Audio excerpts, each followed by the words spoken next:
Hi, Shafiq. Welcome. Welcome to Pint of Wisdom podcast. How are you doing today?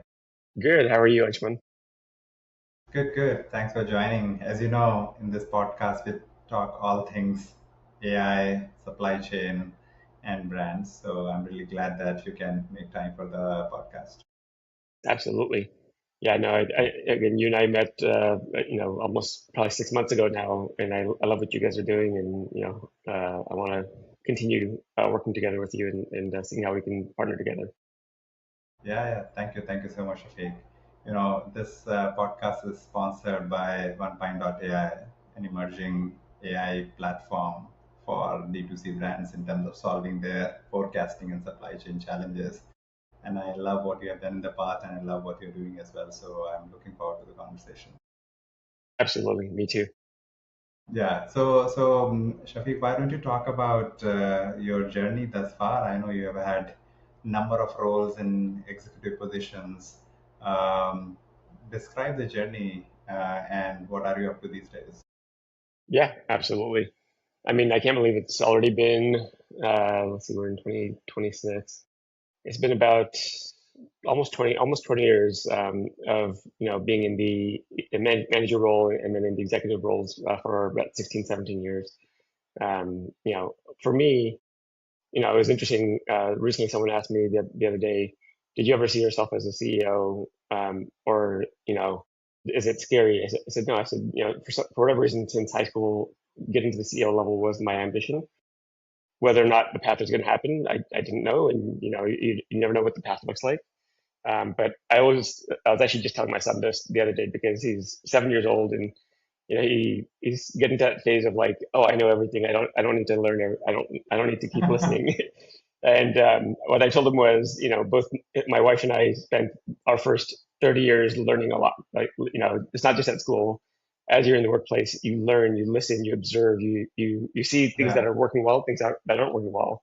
And yeah, as I then moved into the executive role, I started to implement things that I saw that I wanted to do, both from a technology standpoint, a culture standpoint, and then just making sure you make the right decisions in hiring people. At the end of the day, hmm, it's not just about systems and processes; it is about people. All three of them really go together. And I know you and I have had this conversation, but a lot of people are worried that like AI is going to replace their job. No, AI is going to make your job more efficient and help you do your job better. hmm, But AI is not here to take your job away.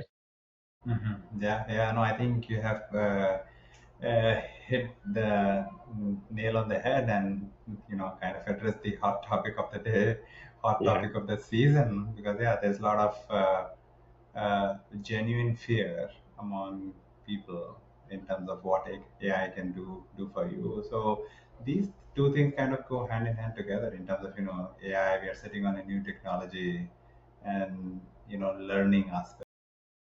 So that's really powerful.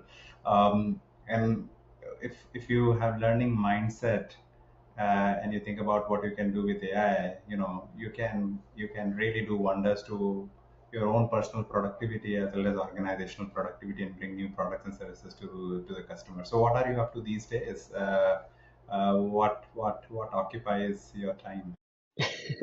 other than my 7 year old, I've actually launched into consulting. So I have a Hmm. consultancy, Creek Bridge Advisors, and through Creek Bridge Advisors, I provide executive level consulting services in finance, operations, and growth strategy. So helping across the gamut, whether it's, hey, our operations are broken, we need to help in terms of streamlining operations and making sure things are on track. We don't have visibility into what's going on right now. Or as you and I have talked about, when it comes to supply chain, demand planning, a lot of companies still find themselves being reactive to demand planning versus proactive. How do we get ahead of that? What are the tools we need? And then from a Hmm. finance standpoint, hey, we don't understand where we're making money, where we're losing money. We can't decide to like not do a job because we just don't know what the profitability is. So Hmm. helping from a cost accounting standpoint, cash flow forecasting, make sure the Hmm. company is healthy. In fact, right now I'm working with a client where they are growing so fast Yeah. that it is creating a cash crunch, but they have the work, they have the POs, they're very profitable, but it's about the working capital, tying up the cash, and make sure they don't end up needing to inject more equity into the business to just fund all the projects they're working on. And Mm-hmm. then I actually just got off a call about an hour ago with a company in the beauty brand space that has been growing really well. I've known them for the past couple of years, and he asked me, he said, "Hey, Shaffiq, I think I might need your help, in a few months later this year because I want to pick your brain in terms of my supply chain, my demand planning." So, it's one of those things that again you and I've talked about where Mm-hmm. as companies grow, they want to make sure they're using their cash in the right way. And this particular potential client, him and I've talked about this over and over again. He wants to be able to use as much capital as possible in sales and marketing because, again, as a beauty brand, that's going to drive more sales. You don't Mm-hmm. want your cash to be tied up in working capital in terms of like your packaging and even your finished good product. They want to Yeah. try to keep as little finished good product without running out. Right, right, right. Yeah, Yeah, that seems like a broad portfolio of things that you can solve for. And I know you talked about fast-growing brands. Talk more about it in terms of what kind of challenges fast-growing brands face in terms of their growth trajectory. Because on one hand you have to meet where customers are. If you are a D2C brand, you are selling on TikTok and Instagram, and you have your own website, you are selling on Amazon, you are potentially looking at offline options and wholesale channels, because you want to grab the market as quickly as possible. So in that scenario, what have you seen in terms of challenges that brands could face, and any stories that might stand out? Hey, this is how one of the brands did to not only meet all of these objectives around cash flow, but continue to sustain their growth. absolutely. So there was actually a brand that I was consulting with earlier this year where, it was exactly that problem where the brand was growing and they were doing, a decent amount of growth, but they were worried about, the cash crunch if they grew too fast. And so I kind of started to help them resolve that problem by optimizing their cash flow and then looking at where is the best investment, understanding customer acquisition cost, understanding, ROI for the investment, also understanding that, it's not about just one marketing channel. You really have to be 360 Mm-hmm. marketing these days. Mm-hmm. You have to think about, physical marketing, digital marketing, social media ads. You have to, really be in front of the customer. But what really that means is also showing up genuine. If you Yeah. show, unless you're a celebrity brand, you're Jennifer Aniston, you're one of the Kardashians, you know, Sure. you know, other than celebrity brands, the other brands that are successful are because they show up genuine in the market. They have a Mm-hmm. voice. They know what their voice is. They know what they stand for, and they don't deviate from that. Just because the trend might be changing, they stick to their core. This is who we are, and they double down on that, and they get to know their customers really well. And by building that rapport through your customers, both again in real time and in digital formats, what I've seen really well is the brands that are asking for feedback from their customers on TikTok and Instagram. They're holding live sessions with their customers. Mm-hmm. Those are the brands that are doing really well. And then again, it's just about managing that growth with cash flow along the way. Yeah, so coming across as authentic as you can be to your customers and true to the promise. That Yeah, that makes sense. Yeah, but how do you balance? Because on one hand you have, as you said, right, a lot of investments go towards marketing and promotions and sales efforts. And sometimes I feel supply chain is an afterthought, uh, right? And in our sphere of work, the brands that we come across, either you are struggling with overstock situation or understock situation, uh, because of a variety of decisions that you have taken, yeah, on the planning side or marketing side. yeah.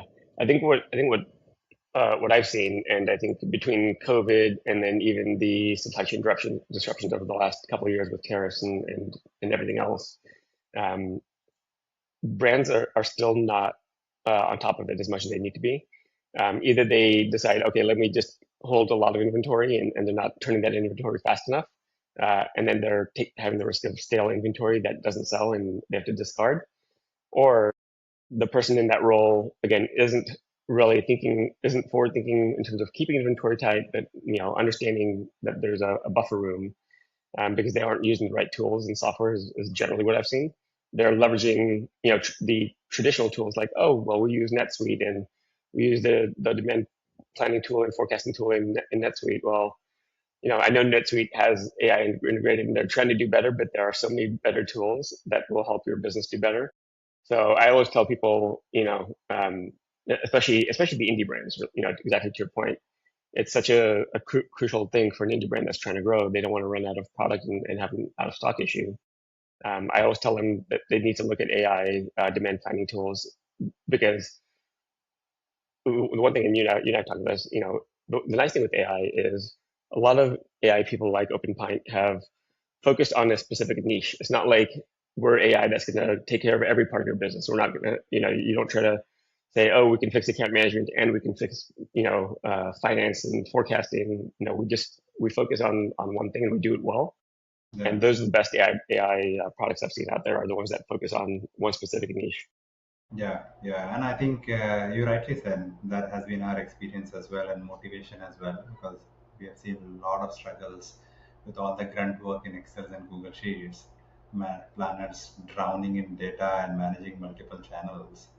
So we said, hey, let's focus on few niche forecasting, planning, and really come out with a world-class product now that we have truly have power of AI and agents and how we can make the difference.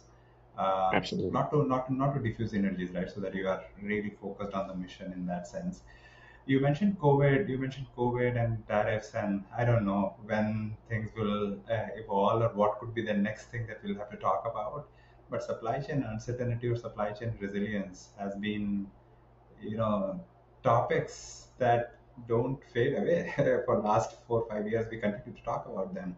Um, what has changed, since COVID, at least in supply chain perspective, or since tariffs? How have you seen people responding to those two things, positively or negatively? What fundamental shifts you have noticed? Yeah, I think what I've noticed is the best supply chain leaders are the ones that are proactive and they've been in the role a long time, and they leverage their experience. Mhm. So an AI tool would be really helpful for them, so that they're not running spreadsheets for hours or days trying to get the analysis that they're used to, when again AI can do it for them. But the best supply chain leaders are the ones that see it coming as soon as it comes, and they react as quickly as possible. And there's also a supply chain person I spoke with about a year or year and a half ago, where he, this was based on the first tariffs back in 2016, I think it was. He started to diversify his supply chain. He said, I don't want to have all my products coming out of China, and he made that diversification play. So the new tariffs didn't take as much of an impact on the business, but it did, COVID did have an impact, with things shutting down. And what I was also seeing was a lot of brands, again, the brands that could afford the cash flow, they were holding excess inventory. And so that when there was a supply chain shock of like, oh my God, there's 152% tariff on China for this small period of time, you know, they were able to work with their manufacturer and say, can you delay my order? I don't want to import my components from China and pay the 152%. I have enough stock on hand to weather this out for a couple months.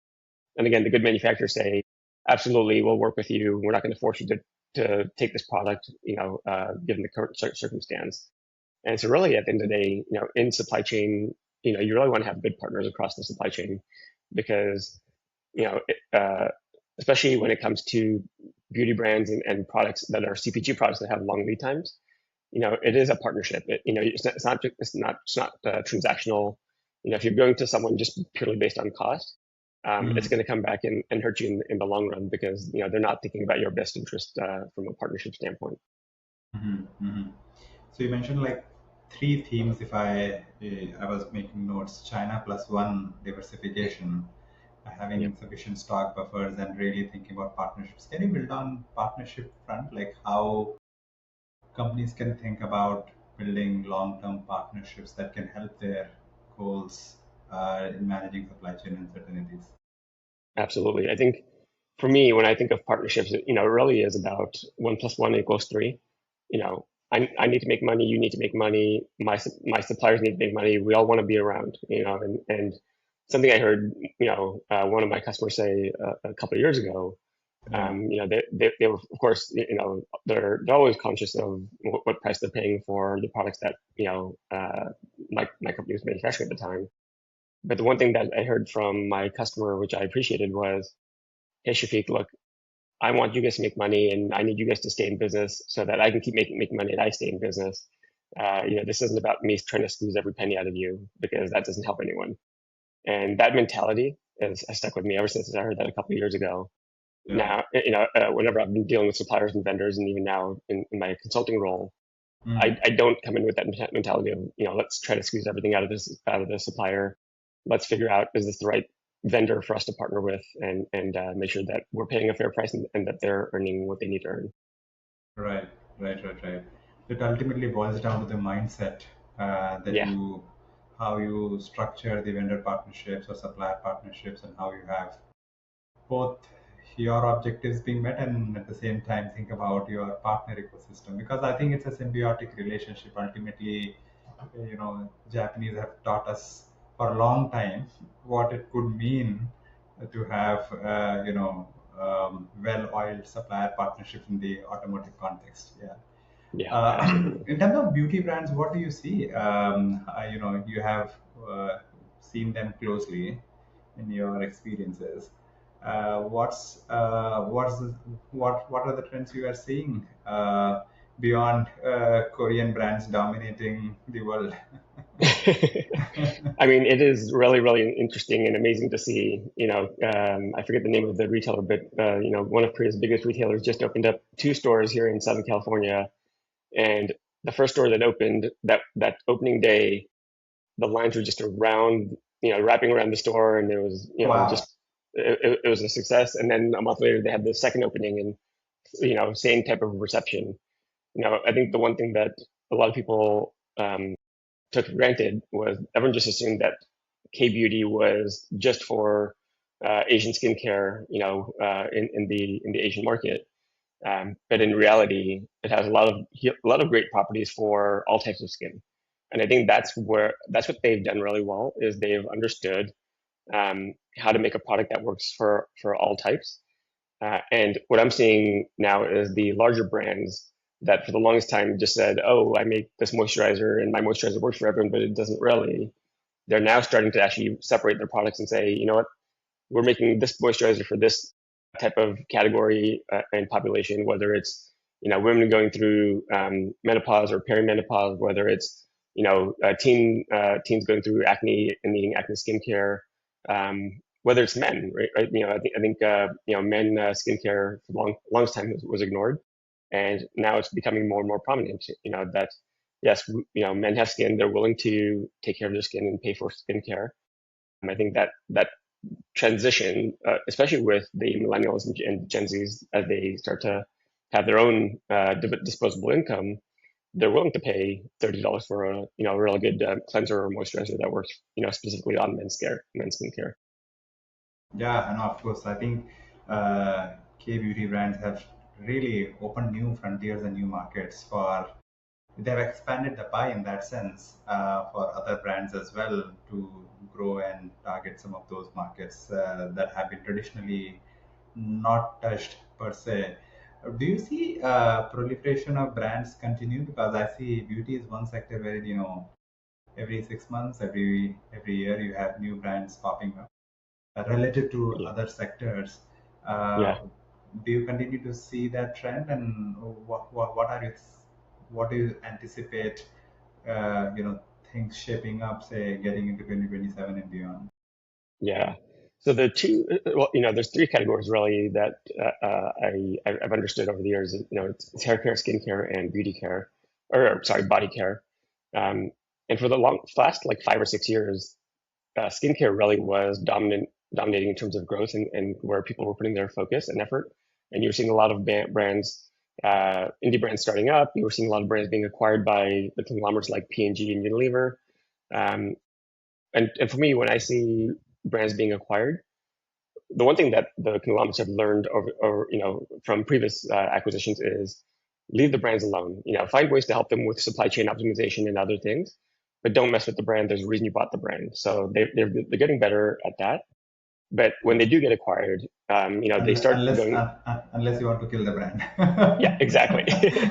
Yeah, I think what we see though is once they get acquired by the conglomerate, they start going into a much more mass market stand into the volume play because that makes sense for the large conglomerate.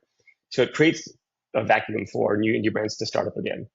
But in the Hmm. last year or so, the skincare market has become so saturated that now hair care is kind of becoming the focus again. There are hair care brands that are focusing on making hair care products specifically for curly hair, for frizzy hair, for blonde hair protection, for brunette, red hair. So again, it's getting out of that mentality of this one hair care product works for everybody. Instead, saying if your hair care type is this, you need this type of product. If your hair care type is this, you need this type of product. And it's making such a difference, and it's attracting the right audience. It's creating new markets and new opportunities for growth. Interesting. Um, so that's a very interesting thought. Acquisitions ultimately lead to, it's like a virtual cycle. Yeah. Brands launching, getting acquired, and that creating space for newer brands to come and occupy the space. While it seems like personalization is the mantra here. Yeah, absolutely. The one thing that will be Yeah. interesting though is in the last roughly like 6 or 7 years, private equity has also been a heavy acquirer in both the manufacturing side as well as the beauty brand side. And I'm curious to see where that all plays out, whether or not they're able to allow the brands to continue to grow successfully the way they are. Kind of like we were talking about the conglomerates doing that, and it's kind of not pushing down on them. Private equity has a different mindset right now. They typically try to hold for a certain period, then they need to make their money and exit.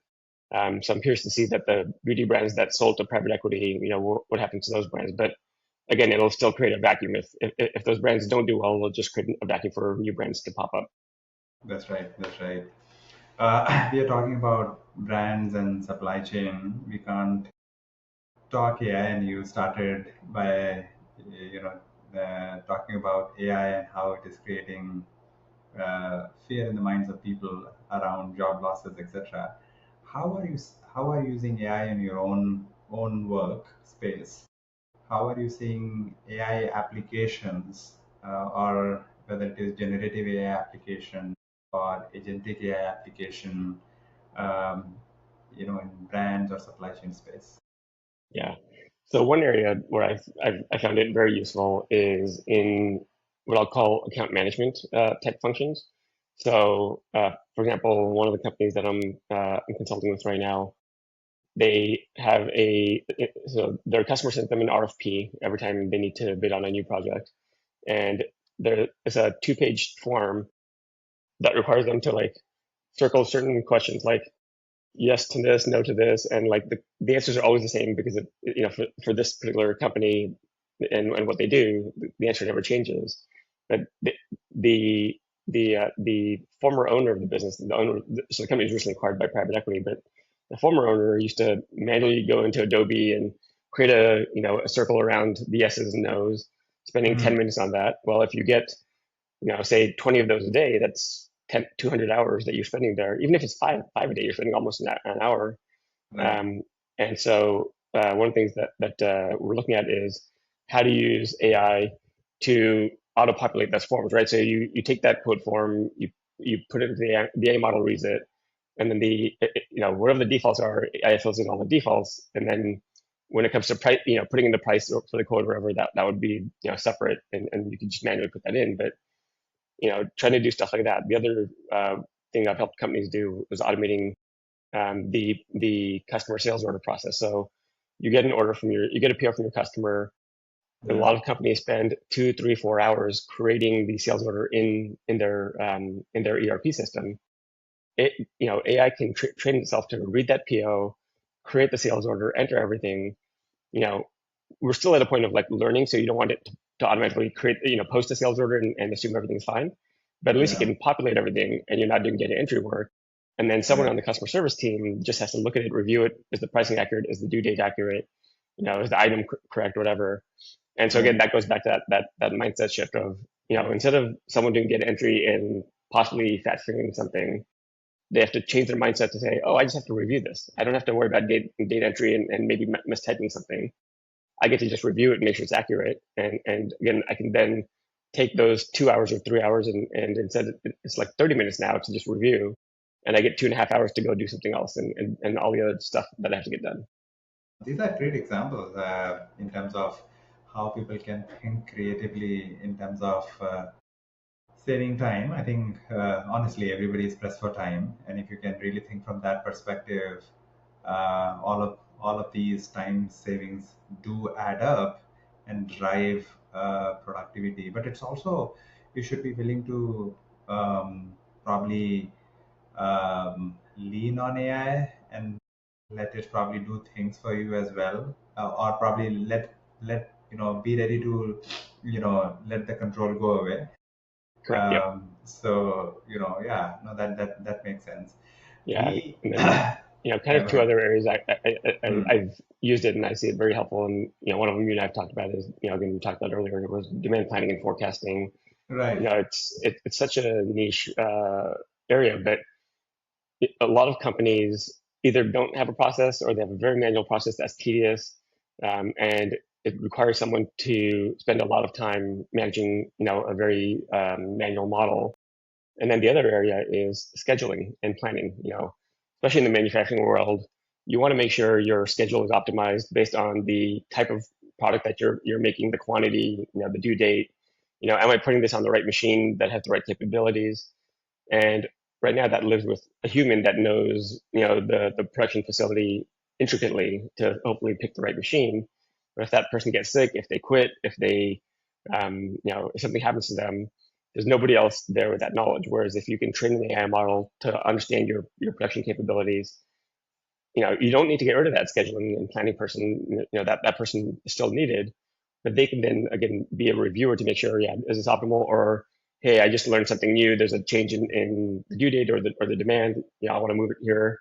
They can still again use that human intellect and knowledge, but again, it Yeah. takes out the manual process of like Yeah. deciding which machine should do which job, and instead Yeah. saying, do I need to move things around, or am I on track with all my jobs? Right, right, right. I Yeah, think these two areas are, forecasting and planning. They are so ripe for AI infusion because they are human intensive, they are very manual, they are data intensive. AI needs data, and you are short on stuff. You only have so many few people who are knowledgeable in this area who could drive things. So, I mean, yeah, this is what we these points completely resonate with me because this is what we're seeing at onepine.ai as well, wherein you have manual processes and customers really love when they see how you can free up time for planners to really do creative work, do more of account management, understand customer demand, understand customer patterns, because that is where you could add a lot of value in optimizing forecasting and planning processes. yeah. Yeah, Yeah, and the one caveat I will add, and you and I have talked about this in the past, yeah, is AI cannot fix your systems and your data. If it's garbage in, it's garbage out. So you still have to make sure the core data is strong, yeah, because there's a lot of people with that misnomer as well that, oh well, that AI that AI says it does demand planning or it does account management processes. Well, no, it still has to understand your systems and your processes internally, and those have to be well defined, and the data has to be good in the system because it's still relying on data. yeah. So yeah, if the data is bad, it's not going to fix anything. Yeah, yeah, and what we see is, you have the business aspiration to have better forecasting accuracy, most optimized plan. But you are absolutely right. You get stuck at data, so you have to probably go, one step backward to go two step forward to get Yeah, the data sources right, data capture right, data integrity, right? And so on and so forth. Yeah, that's very important point. So we talked about forecasting, how, and initially in the conversation talked about cash flow. If if you are putting a lot of money, like especially it's true for growing brands, how do you the how do you tie these things together? Need for better forecasting, need for better cash flow management, wearing the CFO lens. How do you optimize for cash flow, especially not only in growing brand but also in established brand? Because many times I have seen a lot of inventory getting tied up in working capital, and CFOs Absolutely. keep worried about cash flow in that sense. Yeah, and it really is a very fine line, and I think that's where it requires someone in your supply chain team that is, thinking about forecasting and demand planning. It starts there, and then you have to tie that into your finance and accounting function, right? Again, the two go hand in hand. You have to look at, Sure. what is my optimal working capital structure? How much inventory should I be holding of which components and what materials? And then how long does it take me from the moment I pay for all of this raw material and inventory to when it ships out the door? What is that cash conversion cycle? And that will Mm-hmm. tell you what your cash needs are, and if you can actually support your optimal inventory management plan. But I think it's one of those things that it is a fine line, and that's where it's one of Yeah. those things where you leverage the tools to drive the insight, but as a senior leader, you still have to have that knowledge and intellect to make those decisions and say, okay, well, this is what I'm looking at the data, this is what I'm seeing, this is what it's telling me, and then it's up to you to make the right decisions that say, okay, I can move in this direction, or no, for cash reasons, I need to do X, Y, Z. Either hold more inventory, less inventory, whatever it is, but a lot of that, a lot of people think finance just lives in a box on the side and just reports after the fact. But the reality Yeah. is a Yeah. good a good CFO really also is involved with operations, and the two have to be married hand in hand. Yeah. Yeah. No, makes sense. Yeah. This is a great point because if these two functions live in silos, finance and supply chain, it's recipe for disaster. Yeah, Recently worked for a brand wherein we were implementing our solution at in their supply chain, but CFO was equally involved, because ultimately these decisions add up. And in our experience, if we involve folks in supply chain and operations and finance soon enough, then you could have a great solution which serves organizations for long run. So yeah, no, that's a great point around um, insight generation, yeah, so that you can act, and then act in a cross-functional manner. Yeah, yeah, makes yeah, sense. absolutely. I think we are coming to the end of podcast. One last question or topic that came to my mind was, what would you advise to, um, you know, young companies, tech startups, uh, such as One Pine? How can they serve brands and retailers better? Um, what would you advise such companies? So the one thing I would say is, from a marketing strategy standpoint, find out who are the indie brands that have gone through early capital raises, whether done angel investments, or seed rounds or Series A. But try to find these early brands, before they even become emerging brands that everyone knows out there, and Mm-hmm. find a way to partner with them. Right, again, it goes back to that partnership that we talked about. Find a way to Mm-hmm. partner with them and say, let me show you how this tool can help you in whatever function it is. Whether it's supply chain and demand planning, what Open Pint does, or sorry, One Pint does, or whether it's account management, or whether it's planning and other, or even cash flow. Right, there's a lot of AI right now helping with cash flow planning and management. But it's Mm-hmm. really about building that partnership, getting in early, and saying, I see the opportunity for your brand to be something bigger, and we'd like to help you from an operational standpoint. Because the one thing a lot of these younger brands and startup type brands are lacking is the understanding of operations. You know, they have a good idea. They have a, you know, they probably already worked with the formulator to come up with a great product, but they don't necessarily understand operations, finance, and all the back office stuff that it takes Yeah. to run the day to day. And they Right. learn it, you know, again, they're resilient. They're entrepreneurs, so they learn it as they go. But again, I think for AI companies like OnePint, it'd be a great opportunity for you to find a way to partner, and you know, maybe that's even, you know, saying, okay, we'll make our fee, a portion of our fee would be paid on a monthly retainer basis, and then a portion of our fee is either deferred or, you know, small equity percentage or whatever, something like that. Yeah. That way they don't feel like it's too expensive of a solution, and they would rather use their cash in other areas and not make the right decisions.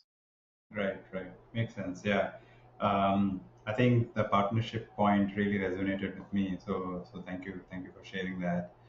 Shafiq, it has been pleasure having you on the podcast. Absolutely. I know you are extremely busy. Thank you for sparing time.